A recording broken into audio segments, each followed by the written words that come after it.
आधुनिक भारत के इतिहास में आपका फिर से स्वागत है। मैं हूं मिथिलेश सोलंकी, सहायक आचार्य इतिहास। पिछले वीडियो में हमने 1857 की क्रांति के कारणों पे विस्तार से चर्चा की थी। तो सर्वत्र जो आक्रोश की ज्वाला थी वो भड़क चुकी थी, बस एक चिंगारी की देर थी, वो भी धीरे धीरे सुलग रही थी। आटे में हड्डियों के चूर्ण की मिलावट और एनफील्ड बंदूकों के लाए जाने की खबरों ने सरकार के साथ सिपाहियों के मनमुटाव को बढ़ा दिया। नए एनफील्ड बंदूक भरने के लिए कारतूस को दांतों से काटकर खोलना पड़ता था और उसमें भरे हुए बारूद को बंदूक की नली में भरकर कारतूस को डालना पड़ता था। कारतूस के बाहरी आवरण में चर्बी होती थी जो कि उसे सीलन से बचाती थी। सिपाहियों के बीच अफवाह फैल चुकी थी कि कारतूस में लगी हुई चर्बी सुअर और गाय के मांस से बनाई जाती है और ये हिंदू और मुस्लिम सिपाहियों की धार्मिक भावनाओं के विरुद्ध था। गाय हिंदुओं के लिए पवित्र थी जबकि सुअर की हत्या मुस्लिमों के लिए वर्जित थी। चर्बी वाले कारतूसों में सेना में असंतोष के नए कारणों को पैदा नहीं किया, अपितु धीमी गति से बढ़ते असंतोष को खुलकर बाहर जाने का अवसर प्रदान किया। सबसे पहले बैरकपुर छावनी में मंगल पांडे ने 29 मार्च 1857 को ऐसे कारतूस के विरोध का जो प्रयोग था उसका विरोध किया। उसने काफी जो है कोहराम मचाया। 8 अप्रैल 1857 को उसे फांसी दे दी गई। 6 मई को सैनिकों ने फिर विद्रोह किया। अब कंपनी ने भारतीय सैनिकों का रुख देखते हुए उनके जो शस्त्र थे वो जब्त करना प्रारंभ कर दिया। सैनिकों को सजा दी जाने लगी और बड़ी संख्या में उन्हें कैद किया जाने लगा। अंत में 10 मई 1857 को सैनिकों ने व्यापक स्तर पर विरोध कर विद्रोह की घोषणा कर दी और क्रांति की शुरुआत हो गई। यहाँ तक हमने पढ़ा था। क्रांति की शुरुआत जो हुई वो बड़े ही रोचक तरीके से हुई और 1857 की क्रांति का सूत्रपात हुआ जो वो मेरठ छावनी है। मेरठ छावनी के स्वतंत्रता प्रेमी सैनिक मंगल पांडे ने 29 मार्च को और 1857 को नए कारतूसों के प्रयोग के विरुद्ध आवाज उठाई है। इस प्रकार उन्हें जब फांसी की सजा दे दी गई तो 6 मई 1857 को भारतीय सैनिकों ने फिर नए कारतूसों के प्रयोग का विरोध करना शुरू कर दिया। विरोध करने वाले सैनिकों को 10 वर्षों के लिए सजा मिली। सैनिकों के हथियार छीन लिए गए। हथियार छीने जाने को मेरठ में पुरुषों के साथ साथ महिलाओं ने भी अपमान का विषय समझा। ऐसी स्थिति में सैनिकों के लिए अंग्रेजों से बदला लेना परम कर्तव्य हो गया और 10 मई 1857 को ही जेल खानों को तोड़ना, भारतीय सैनिकों को मुक्त कराना और अंग्रेजों को मारना शुरू कर दिया गया। मेरठ में मिली सफलता से उत्साहित सैनिक दिल्ली की ओर बढ़े। दिल्ली आकर क्रांतिकारी सैनिकों ने कर्नल रिपले की हत्या कर दी और दिल्ली पर अपना अधिकार जमा लिया। इसी समय अलीगढ़, इटावा, आजमगढ़, गोरखपुर, बुलंदशहर आदि में भी स्वतंत्रता की घोषणा की जा चुकी थी। सांकेतिक मुखिया प्रमुख के रूप में बहादुर शाह जफर का चुनाव। दिल्ली में स्थानीय इन्फैक्ट्री विद्रोहियों में शामिल हो गई और उन्होंने राजनीतिक एजेंट साइमन फेजर सहित अपने यूरोपीय अधिकारी की हत्या कर दी और शहर पर कब्जा कर लिया। लेफ्टिनेंट विलोबी जो दिल्ली में पत्रिका के इंचार्ज थे ने कुछ हद तक विद्रोहियों का मुकाबला किया, लेकिन जल्दी वो मर गए। वृद्ध एवं शक्तिहीन बहादुर शाह जफर को भारत का शासक घोषित कर दिया गया। जल्दी दिल्ली इस महान क्रांति का केंद्र बन गई और बहादुर शाह इसके प्रतीक बन गए। देश के नेतृत्व के लिए अंतिम मुगल शासक का स्वाभाविक उत्थान इस तथ्य की पुष्टि करता है कि मुगल वंश का लंबा शासन भारत की राजनीतिक एकता का चिन्ह बन गया था। इस एकमात्र कार्य से सिपाही विद्रोह को क्रांतिकारी युद्ध में तब्दील कर दिया, जबकि सभी भारतीय रजवाड़ों के शासकों ने जिन्होंने विद्रोह में भाग लिया जल्द ही मुगल शासक के प्रति अपनी निष्ठा की घोषणा कर दी। यह भी महत्वपूर्ण है कि विद्रोही राजनीतिक रूप से प्रोत्साहित एवं प्रेरित थे। यद्यपि धर्म एक कारक था, विद्रोहियों का व्यापक दृष्टिकोण धार्मिक पहचान से प्रभावित नहीं था, अपितु इस बात की अवधारणा से प्रभावित था कि अंग्रेजी शासन उनका साझा शत्रु है। बहादुर शाह जफर ने शुरुआती हिचकिचाहट के पश्चात भारत के सभी प्रमुखों शासकों को पत्र लिखा और उन्हें ब्रिटिश शासन से लड़ने और प्रतिस्थापित करने हेतु भारतीय राज्य का एक परिसंघ संगठित करने के लिए प्रेरित किया। समस्त बंगाल सेना ने जल्द ही विद्रोह की आवाज बुलंद की जो तेजी से फैल गई। अवध, रोहिलखंड, दोआब, बुंदेलखंड, मध्य भारत, बिहार का अधिकांश भाग और पूर्वी पंजाब ने ब्रिटिश शासन की जड़ें हिला दी। जनता की सहभागिता इसमें किस प्रकार थी? विद्रोह में लोगों की सहभागिता की हम चर्चा करेंगे। सिपाहियों के विद्रोह को आम लोगों का समर्थन मिला, विशेष रूप से उत्तर पश्चिमी प्रांतों तथा अवध का। उन्हें लंबे समय से एकत्रित असंतोष की अभिव्यक्ति का अवसर मिला और उन्होंने ब्रिटिश शासन के विरुद्ध विरोध की अभिव्यक्ति हेतु एक साथ आवाज बुलंद की। विद्रोह में किसानों, दस्तकारों, दुकानदारों, दिहाड़ी मजदूरों, जमींदारों, धार्मिक भिक्षुओं, पुजारियों तथा लोक अधिकारियों की व्यापक सहभागिता रही, जिसने इसे शक्ति देने के साथ साथ लोकप्रिय विद्रोह का भी रूप प्रदान किया। यहाँ किसानों एवं छोटे जमींदारों ने अपने असंतोष को अभिव्यक्ति देने के लिए महाजनों एवं जमींदारों पर हमले किए, जिन्होंने उन्हें उनकी जमीन से बेदखल किया था। उन्होंने महाजनों के लेखों एवं ऋण संबंधी अभिलेखों को नष्ट करने के लिए विद्रोह का लाभ उठाया। उन्होंने ब्रिटिश शासन द्वारा स्थापित न्यायालयों, राजस्व कार्यालयों, तहसील, राजस्व अभिलेख तथा पुलिस स्टेशनों पर भी हमले किए। एक आकलन के अनुसार अवध में अंग्रेजों के खिलाफ लड़ने वाले लगभग 1,50,000 पुरुषों में से 1 लाख से अधिक आम नागरिक थे। दिल्ली पर कब्जा करने के 1 माह के भीतर विद्रोह देश के विभिन्न भागों में फैल गया। आगे की बात करेंगे हम कि विद्रोह के प्रमुख केंद्र और विद्रोह के प्रमुख केंद्र एवं नेतृत्वकर्ता कौन थे। सबसे पहले दिल्ली की अगर चर्चा करें तो 1857 का जो केंद्र था, नेतृत्व था, दिल्ली के सम्राट बहादुर शाह जफर के कर रहे थे, परंतु यह नेतृत्व औपचारिक एवं नाममात्र का था।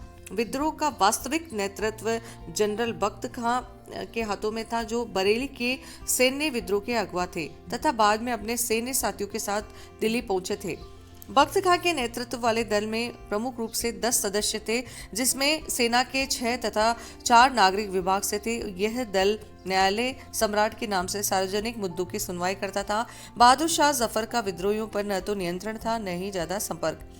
बहादुर शाह जफर का दुर्बल व्यक्तित्व, वृद्धावस्था तथा नेतृत्व अक्षमता विद्रोहियों को योग्य नेतृत्व देने में सक्षम नहीं थी। कानपुर में अंतिम पेशवा बाजीराव द्वितीय के दंतक पुत्र नाना साहिब और सभी की पसंद थे। उन्हें कंपनी ने उपाधि एवं महल दोनों से वंचित कर दिया था तथा पूना से निष्कासित कर कानपुर में रहने पर बाध्य कर दिया था। विद्रोह के पश्चात नाना साहिब ने स्वयं को पेशवा घोषित कर दिया तथा स्वयं को भारत के सम्राट बहादुर शाह के गवर्नर के रूप में मान्यता दी। 27 जून 1857 को सर व्यू व्हीलर ने कानपुर में आत्मसमर्पण कर दिया। यहाँ पे हम प्रमुख क्रांतिकारी विद्रोह की तिथि और उन्मूलन, जो जहाँ पे विद्रोह हुआ वहाँ पे किस अंग्रेज अधिकारी ने उन्मूलन किया और उसकी तिथि सहित मैं इसको वीडियो में बता रही हूँ कि जैसे 21 सितंबर 1857 को दिल्ली में निकलसन हडसन के द्वारा क्रांति का अंत किया गया, उसी प्रकार कानपुर में 6 सितंबर 1857 को कैंपेल के द्वारा कानपुर में क्रांति को जो रोका गया। अगली बात करेंगे हम लखनऊ की। लखनऊ में प्रमुख जो नेतृत्व करता थे वह है बेगम हजरत महल थे और बेगम यहाँ 4 जून 1857 को विद्रोह की शुरुआत हुई और यहाँ पे सभी की सहानुभूति बेगम के साथ थी। बेगम हजरत महल के पुत्र ब्रिजेश कादिर को लखनऊ का बादशाह घोषित कर दिया गया तथा समानांतर सरकार स्थापित की, जिसमें हिंदुओं और मुस्लिमों की समान भागीदारी थी। यहाँ के अंग्रेज रेजिडेंट्स हेनरी लॉरेंस ने अपने कुछ वफादार सैनिकों के साथ ब्रिटिश रेजिडेंसी में प्रश्रय लिया, लेकिन विद्रोहियों ने प्रेसिडेंसी पर आक्रमण किया तथा हेनरी लॉरेंस को मौत के घाट उतार दिया। बाद में ब्रिगेडियर इंग्लिश ने विद्रोहियों का बहादुरी पूर्वक प्रतिरोध किया। बाद में सर जेम्स आउटरम तथा सर हेनरी हेवलॉक ने लखनऊ को जीतने का यथासंभव प्रयास किया, पर वे भी सफल नहीं हो सके और अंततः नए British commander in chief sir Colin Campbell ने गोरखा रेजिमेंट की सहायता से मार्च 1858 में अधिकार प्राप्त किया। मार्च 1858 तक लखनऊ पूरी तरह से अंग्रेजों के नियंत्रण में आ गया, फिर भी कुछ स्थानों पर छुटमुट विद्रोह की घटनाएं होती रही। इसी प्रकार रोहिलखंड के पूर्व शासक के उत्तराधिकारी खान बहादुर ने स्वयं को बरेली का सम्राट घोषित कर दिया। कंपनी द्वारा निर्धारित की गई पेंशन से असंतुष्ट होकर अपने 40,000 सैनिकों की सहायता से खान बहादुर ने लंबे समय तक विद्रोह का झंडा लहराए रखा। बिहार में छोटी सी रियासत जगदीशपुर के जमींदार कुंवर सिंह ने यहाँ विद्रोह का नेतृत्व किया। इस 70 वर्षीय बहादुर जमींदार ने दानापुर से आरा पहुंचने पर सैनिकों को सुदृढ़ नेतृत्व प्रदान किया तथा ब्रिटिश सेना को कड़ी चुनौती दी। झांसी की रानी लक्ष्मीबाई की बात करेंगे हम, जिसने झांसी में सैनिकों को ऐतिहासिक नेतृत्व प्रदान किया। झांसी के राजा गंगाधर राव की मृत्यु के पश्चात लॉर्ड डलहौजी ने राजा के दंतक पुत्र को झांसी का राजा मानने से इनकार कर दिया था और व्यक्तिगत के सिद्धांत के आधार पर झांसी को कंपनी के साम्राज्य में मिला दिया। लेकिन जो उसकी विधवा महारानी लक्ष्मीबाई थी, उसने कहा कि मैं अपनी झांसी नहीं दूंगी। कानपुर के पतन के पश्चात नाना साहिब के दक्ष सहायक तात्या टोपे के झांसी पहुंचने पर लक्ष्मीबाई ने तात्या टोपे के साथ मिलकर अंग्रेजों के विरुद्ध विद्रोह प्रारंभ कर दिया। तात्या टोपे एवं लक्ष्मीबाई की सम्मिलित सेनाओं ने ग्वालियर की ओर प्रस्थान किया, जहां कुछ अन्य भारतीय सैनिकों उनकी सेना से आकर मिल गए। ग्वालियर के शासक सिंधिया ने अंग्रेजों का समर्थन करने का निश्चय किया तथा आगरा में शरण ली। कानपुर में नाना साहेब ने स्वयं को पेशवा घोषित कर दिया तथा दक्षिण में अभियान करने की योजना बनाई। जून 1858 तक ग्वालियर पुनः अंग्रेजों के नियंत्रण में आ गया। इलाहाबाद में लियाकत खां 1857 की क्रांति और यहाँ पे 1858 में कर्नल नील द्वारा क्रांति पर काबू पाया गया। बरेली में खान बहादुर खां और यहाँ पे 1858 में फैजाबाद में मौलवी अहमद उल्ला और फतेहपुर में अजीमुल्ला खान द्वारा क्रांति की गई और यहाँ पे 1858 में जनरल रेनर्ड द्वारा ये क्रांति को दबाया गया। अंग्रेज सरकार कहाँ चुप बैठने वाली थी, उसने तुरंत ही विद्रोह का दमन करना शुरू कर दिया। क्रांति के राष्ट्रव्यापी स्वरूप और भारतीयों में अंग्रेजी सरकार के प्रति बढ़ते आक्रोश को देखकर कंपनी सरकार घबरा गई। क्रांति की विभीषिका को देखते हुए अंग्रेजी सरकार ने निर्ममता पूर्वक दमन की नीति अपनाई। तत्कालीन वायसराय लॉर्ड कैनिंग ने बाहर से अंग्रेजी सेनाएं मंगवाई। कर्नल नील के नेतृत्व वाली सेना ने बनारस और इलाहाबाद में क्रांति को जिस प्रकार से कुचला वह पूर्णतः अमानवीय था। क्रांतिकारियों को छोड़ जनसाधारण का कत्ल किया गया, गांवों को लूटा गया और निर्दोषों को भी फांसी की सजा दी गई।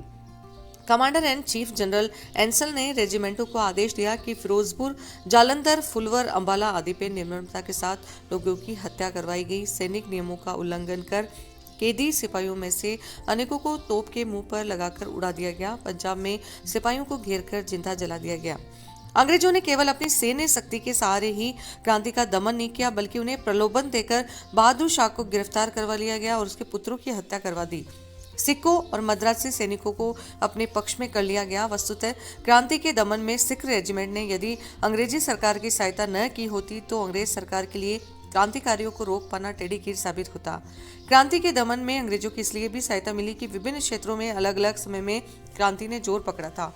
विद्रोह को अंततः कुचल दिया गया। ब्रिटिश शासन ने एक लंबी एवं भयानक लड़ाई के पश्चात 20 सितंबर 1857 को दिल्ली पर वापस कब्जा कर लिया। जॉन निकोलसन इस घेराबंदी को नेतृत्व प्रदान करने वाला बुरी तरह से घायल हो गया और बाद में उसने दम तोड़ दिया। 1859 के अंत तक 1859 के अंत तक भारत पर ब्रिटिश सत्ता पुनः काबिज हो गई। ब्रिटिश सरकार ने देश में अत्यधिक जो लोगों, धन एवं हथियारों की आपूर्ति की। यद्यपि भारतीयों के दमन के माध्यम से बाद में इस पूरी लागत को वसूल कर दिया गया। आइए उन कारणों पे चर्चा करते हैं कि 1857 का विद्रोह क्यों असफल हुआ, ऐसे क्या कारण थे, उन पे हम विस्तार से चर्चा करते हैं। क्रांतिकारियों ने जिस उद्देश्य से 1857 की क्रांति का सूत्रपात किया था, उसमें उन्हें सफलता नहीं मिली। उन्होंने सोचा था कि अंग्रेजों को बाहर खदेड़कर भारत को स्वाधीन कर देंगे, परंतु क्रांति के दमन के बाद अंग्रेजों ने ऐसी नीति अपनाई कि 90 वर्ष तक भारतीयों को गुलाम बनाए रखने में वो सफल रहे। इस महान क्रांति की असफलता के अनेक कारण थे, जिसमें प्रमुख है विद्रोह में सभी वर्गों का शामिल न होना। कुछ वर्गों ने विद्रोह में सहभागिता नहीं की और वस्तु से इसके विरुद्ध कार्य किया। बड़े जमींदारों एवं तालुकेदारों में इसने भाग नहीं लिया। महाजनों एवं व्यापारियों ने विद्रोह का पूरी तरह शोषण किया था, अतः ब्रिटिश संरक्षण में वे अधिक सुरक्षित थे। आधुनिक शिक्षित भारतीयों ने इस विद्रोह को पीछे लौटने के तौर पर देखा और उनका मानना था कि ब्रिटिश शासन भारत को आधुनिकता की ओर ले जाएगा। अधिकतर भारतीय शासकों ने विद्रोह में शामिल होने से मना कर दिया था और प्राय ब्रिटिश शासन की सक्रिय मदद की। पटियाला के शासक, सिंध एवं अन्य सिख सरदार, कश्मीर के महाराजा, ग्वालियर के सिंधिया और इंदौर के होलकर विद्रोह में शामिल नहीं थे। अधिकतर दक्षिण भारत भी इससे प्रभावित नहीं हुआ। एक संगठित एवं एकबद्ध विचारधारा का अभाव। विद्रोहियों को औपनिवेशिक शासन की स्पष्ट समझ नहीं थी और न ही उनके पास भविष्योन्मुखी कार्यक्रम, एक सुसंगत विचारधारा, एक राजनीतिक परिदृश्य या एक सामाजिक विकल्प ही था। विद्रोही अलग अलग समस्याओं एवं वर्तमान राजनीति की अवधारणाओं सहित विविध पहलुओं का प्रतिनिधित्व करते थे। भारतीयों के बीच एकता का अभाव भारतीय इतिहास के इस चरण में शायद उपेक्षित नहीं किया जा सकता। भारत में अभी भी आधुनिक राष्ट्रवाद के बारे में लोग अनभिज्ञ थे और इसी वजह से 1857 के विद्रोह ने भारतीय सैनिकों को साथ लाने में एक महत्वपूर्ण भूमिका निभाई और देश में संबद्ध होने की चेतना जागृत की। निश्चित समय की प्रतीक्षा न करना और इस क्रांति की जो देशव्यापी शुरुआत के लिए 31 मई जो थी उसको निर्धारित किया गया था। एक ही दिन क्रांति शुरू होने पर उनका व्यापक प्रभाव होता, परंतु सैनिकों ने आक्रोश में आकर निश्चित समय से पूर्व 10 मई 1857 को ही विद्रोह प्रारंभ कर दिया और सैनिकों की इस कार्रवाई के कारण क्रांति की जो योजना थी वह अधूरी रह गई। निश्चित समय का पालन न होने के कारण देश के विभिन्न क्षेत्रों में क्रांति का शुरुआत अलग अलग दिनों से हुई। इससे अंग्रेजों को क्रांतिकारियों का दमन करने में काफी सहायता रही। देसी राजाओं का देशद्रोही रुख। 1857 की क्रांति का दमन करने में अनेक देशी राजाओं ने अंग्रेजों की खुलकर सहायता की। इस वजह से भी जो आम लोग थे वो इस क्रांति में असफल रहे। सांप्रदायिकता का खेल। 1857 की क्रांति के दौरान अंग्रेजी सरकार हिंदुओं और मुस्लिमों को लड़ाने में तो सफलता प्राप्त नहीं कर सकी, परंतु आंशिक रूप से ही सही सांप्रदायिकता का खेल खेलने में सफल रही।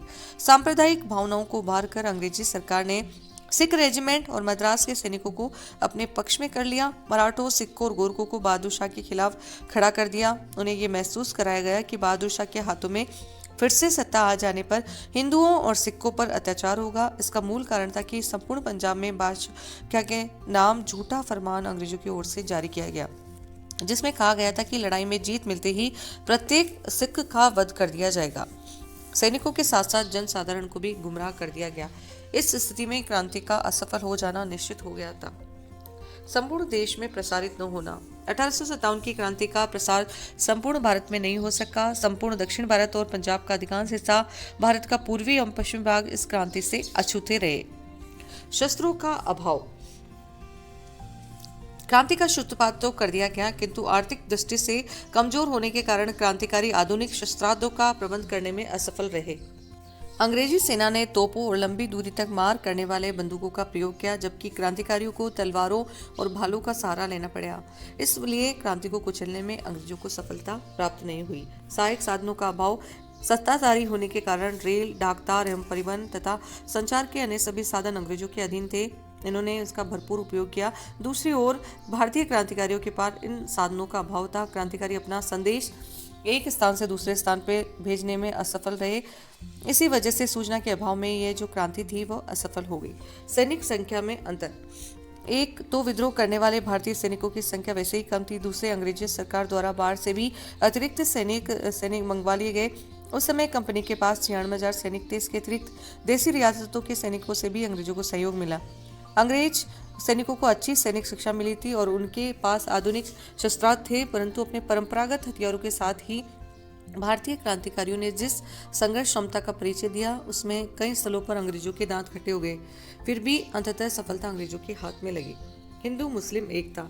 1857 की क्रांति में हिंदू और मुस्लिमों के साथ एक साथ मिलकर भाग लिया। क्रांति का मसविदा तैयार करने से लेकर क्रांति के क्रियान्वयन तक दोनों संप्रदाय के लोगों ने एक दूसरे का पूरा परिचय दिया, पूरा साथ दिया। स्वतंत्रता आंदोलन के दौरान अंग्रेजों के विरोध में हिंदुओं और मुस्लिमों के बीच में वैसी एकता फिर कभी दिखाई नहीं दी। इसका कारण यह था कि अंग्रेजों ने फूट डालो और राज करो की नीति को हिंदुओं और मुस्लिमों को तोड़ने में लागू नहीं किया था। विद्रोहियों एवं सिपाहियों, हिंदू एवं मुस्लिमों दोनों ने एक दूसरे की भावनाओं का आदर किया। एक विशेष क्षेत्र में विद्रोह के सफल होने पर वहां तुरंत गाय को मारने का प्रतिबंध लगा दिया गया। नेतृत्व प्रदान करने वालों में हिंदू एवं मुस्लिम दोनों ही शामिल थे। नाना साहिब ने अजीमुल्ला एक मुस्लिम एवं दक्ष राजनीतिक प्रचारक को अपना सहायक बनाया हुआ था, जबकि रानी लक्ष्मीबाई को अफगान सैनिकों का ठोस समर्थन प्राप्त था। इस प्रकार 1857 के विद्रोह ने प्रकट किया कि भारत की राजनीति और लोग 1858 से पहले मूलतः सांप्रदायिक या पंथवादी नहीं थे।